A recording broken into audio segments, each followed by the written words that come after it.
O eto sobrang hina ni Bongbong Marcos na binansagan ng mga sindikato ng fake news now. Weak leader. At kahit na itong kanyang sariling kapatid na si Senator Amy Marcos ay siniraan na siya at sinabihan ang buong pamilya ni Bongbong Marcos na gumagamit ng pulboronic at bangag. At kabi-kabila ang destabilisasyong ginagawa nila dito sa gobyerno ni Bongbong Marcos. Pero alam nyo ba, ang sinasabing weak leader na ito, halos lahat ng untouchable, malalaking tao na sangkot sa anomalya ay nakalaboso na ng Marcos administration. At ngayon, maituturing ba talagang weak leader ito? Hindi ba maituturing itong pinakamalakas na pangulo sa kasaysayan ng Pilipinas? Dahil sa totoo lang walang presidente na nakagawa niyan. Ngayon pa lang tayo nagkakaroon ng isang presidenteng nagbigay ng napakalaking reforma sa ating bansa.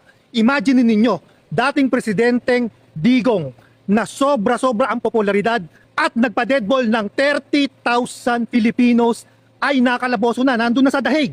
Ang sinasamba ng mga DDS dyan sa Davao kay OJC, si Kibulok na nanggahasa ng mga batang babae, wala na, nandun na, kalaboso na. At ngayon inaawitan pa ng Amerika na mapunta sa kanilang custody at gusto nilang sila ang unang makapaghatol dun sa kanyang kasalanan sa Amerika. Alice Guo na nagpatayo ng napakalaking Pogo Camp dyan sa Tarlac. Ayun, kalaboso na sa tulong nitong si Senator Risa Hontiveros. Pogo na naglulong sa sugal sa ating napakaraming kababayan. Hindi ba napatigil ni Bongbong Marcos? Isa pa itong si Atong Ang, napasimuno ng Isabong, na kinunsinti ni President Duterte na kumita ng halos 600 million a month. O saan napunta yung mga pera na yan? Ngayon si Atong Ang na nagbaon ng halos 40 sa bungeros dyan sa Taal Lake. Bukod pa yung biktima ng EJK na itinapon na lang dyan sa Taal Lake. O ngayon, nasan si Atong Ang? Nagtatago. O dahil kanino yan?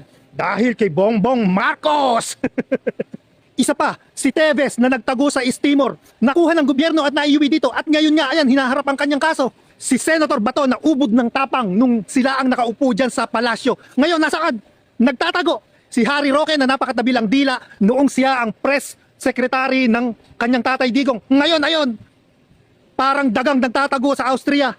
Nang hihingi ng asylum, nagmamakaawa sa Austria, hindi makauwi-uwi dahil sila mismo takot sila sa sarili nilang multo. At ang pinakamatindi nating aabangan dito, kung mai-impeach ba itong si Inday Sayad na sobra-sobra ang paninira dito sa ating gobyerno. Yung mga untouchable na yan, nasaan na ngayon? Noong panahon ni President Duterte, hindi yan magalaw-galaw.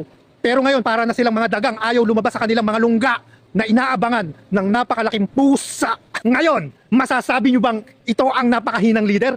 Sa totoo lang, ito na ang pinakamalakas na presidenteng naupo ngayon sa kasaysayan ng Pilipinas. Tanggapin natin yan sa ayaw nyo at sa hindi.